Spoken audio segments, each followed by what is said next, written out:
Hey guys, welcome back to my channel. This video is just an extra video as requested by one of my subscribers. Just sort of the challenge groups that I take part in on Facebook and how to go about taking part. So I'm going to take you through all the ones that I currently take part in and how you go about joining in for the weekly and the monthly tasks. First one is Enchanted Stitching Challenges. The first thing you obviously have to do is join, and I think you have to answer something like 3 or 4 questions just so that they know you're not just spamming their page. So as soon as you've been accepted, you then have this document right here. I'm not going to show you too much, but you have to comment under here first and they'll assign you to a team. And once you're all assigned and everything, you've got this tab up here that says events. If I click on that, you've got like all upcoming events, whether it's like for the next week, for the next month or whatever. As you can see by this tick, I clicked attend for this one.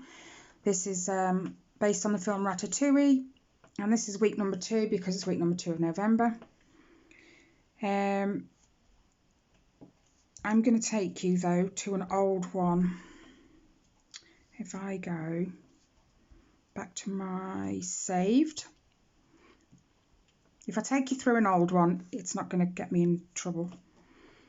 So Ratatouille week 1. Now, this is what you're presented with. It gives you, up here it says going, save, add to calendar or more. If you're going to take part in that week's challenge, just click going.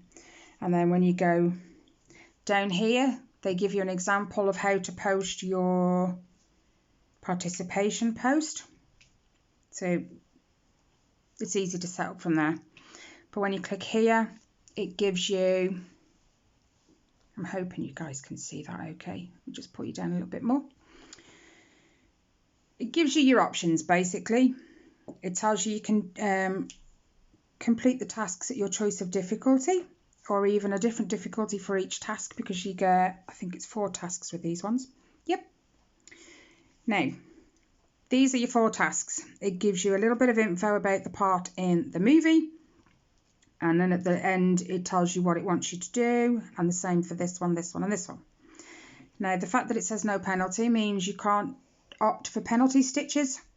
Penalty obviously means you can, but then, well, I'll read this one as an example. This is last week, so it's no longer open. Remy and Emile are brothers, but complete opposites. Remy detests being a rat and eating garbage, while Emile is perfectly happy to eat whatever his little rat paws find. Stitch on a piece you can tie to one of the brothers.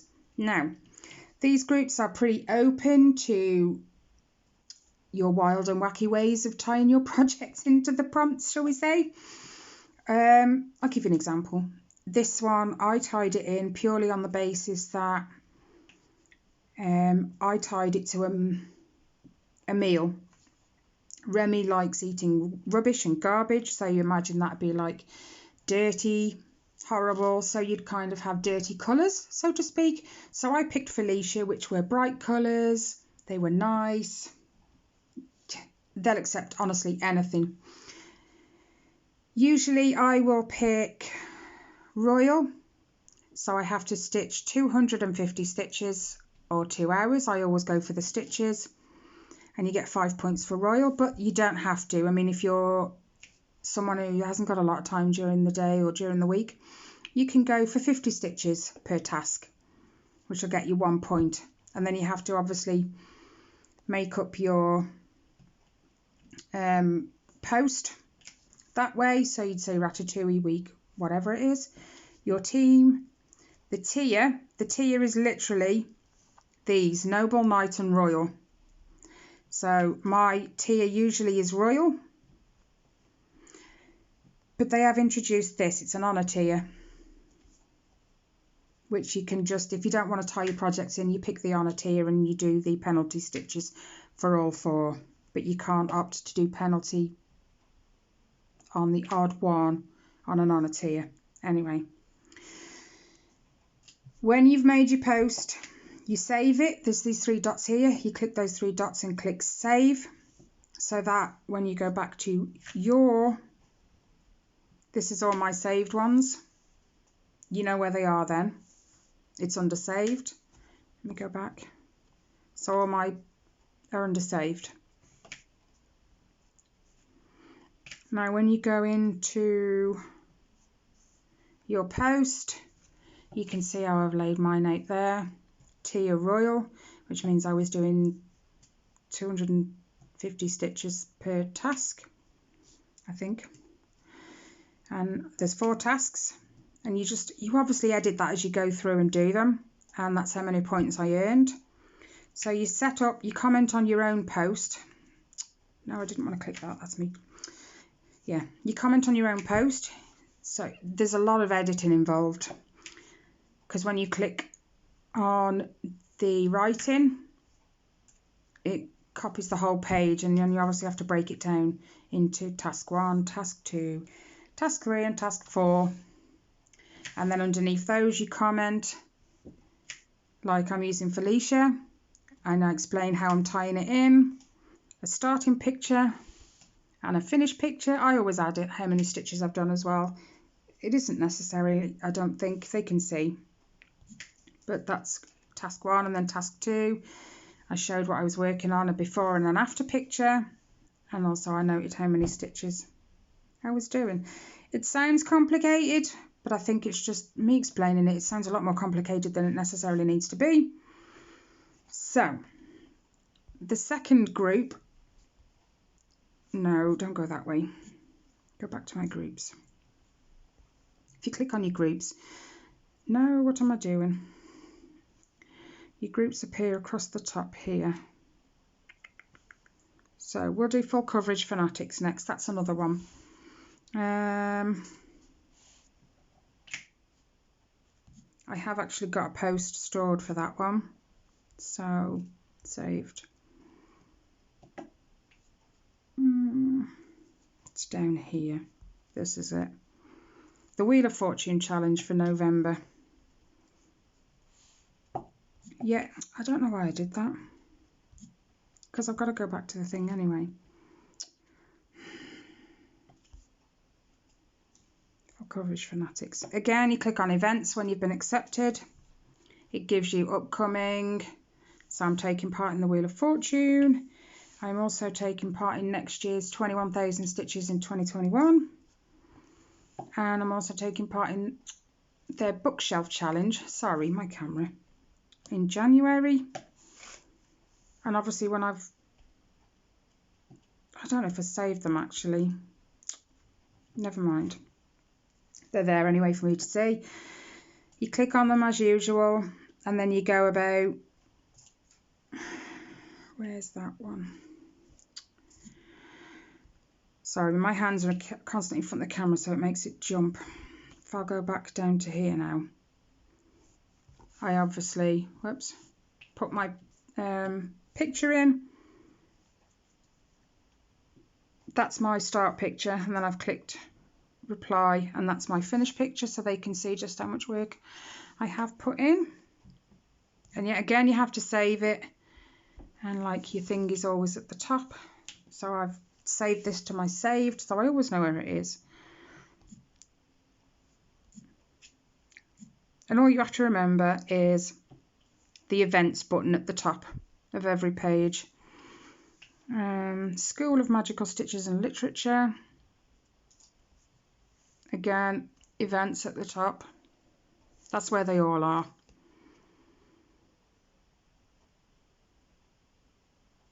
I've clicked going.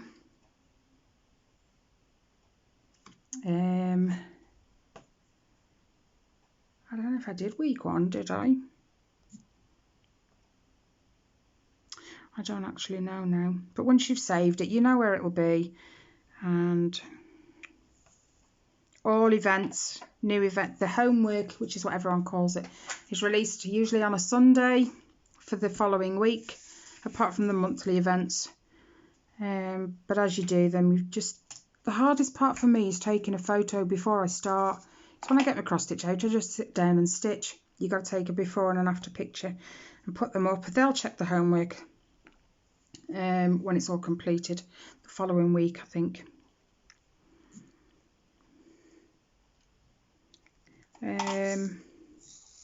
They all run pretty much the same way. You've just got to remember that each one has a different stitch count. You can't, they call it double dipping. So if you're doing a weekly challenge on enchanted stitching challenges, you can't double dip, which means using the same piece and the same stitches to cover 2 prompts, a weekly and a monthly. You have to do them separately. So if you do 250 on the weekly, you can't count them 250 then for the monthly. You have to do a separate amount of stitches, if that makes sense.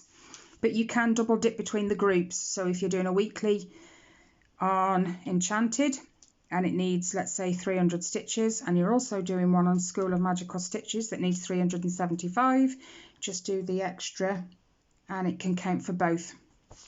So I think that's how I managed to get them done pretty quick. Then you've got the 24 hours of cross stitch. And obviously under events again, they've got their various events that you can click going. But always remember to hit them 3 dots in the corner and save them, because if you don't save them, it's hard to go back to the page, the specific page, and find them. So I've been doing it since beginning of October, I think. Oh no, yeah, 4 weeks ago. So beginning of October-ish, middle of October. Hopefully that will work for you guys and you'll be able to see what you're doing. I'll just show you another prompt so you can kind of get an idea. Just that's penalty stitches, that's no good. Let's do that one. See, this one's pretty simple. It says stitch in gold, orange or yellow floss. So things like that are easy. Stitch on white fabric. This one, it goes on about, because this was Hocus Pocus. They say he's got bad breath. Not Danny, her brother, I can't remember his name now. And his breath smells a little bad. Stitch on something you would use to cover the smell of his bad breath. Well, I chose my elegant geisha because there's flowers in it and flowers smell nice, so could cover the smell. Honestly, they really don't mind how you tie it in. Stitch on something related to stone or dust. Well, that was easy. On my Once Upon a Fairy Tale, I had this stone arch right here, so that counted. But honestly, they will accept pretty much anything. If you can tie it in, however wacky it is, they'll accept it. That was penalty.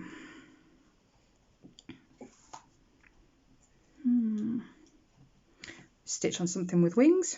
These are old ones, so I don't think they'll mind me showing you these. Stitch a design that starts with a H or a P. That was pandemic for me. That was easy. And then you get things like stitch on something you think that the in-between would look like, because it's Hocus Pocus again. And I just put, I imagine it to be dark and lonely. So I worked on Riley's Avengers and just stitched in black. You see, it doesn't matter. If you can tie it in, they'll pretty much accept it. Stitch on something that you would like to inherit. So I stitched on Felicia. Who wouldn't like to inherit some pearls? You know, it's easy. Hopefully you will have got the gist from that. And I tell you what, I find these groups so motivating, because trying to tie projects in, I mean, I don't have a massive amount of projects, but thinking about tying them in and getting the post set up and ready, and then all I got to do is stitch, and then I just want to stitch. Honestly, my Once Upon a Fairy Tale probably hasn't had so much work on it in the last few weeks than, no, it's had more work on it the last few weeks than ever before. So hopefully you guys find that okay and you can navigate your way through. If not, leave me a question or a comment. I'm sure I can fill in any gaps if you've got any questions. And I hope it's as motivating for you as it is for me. So take care, guys. See you in the next one. Bye, guys.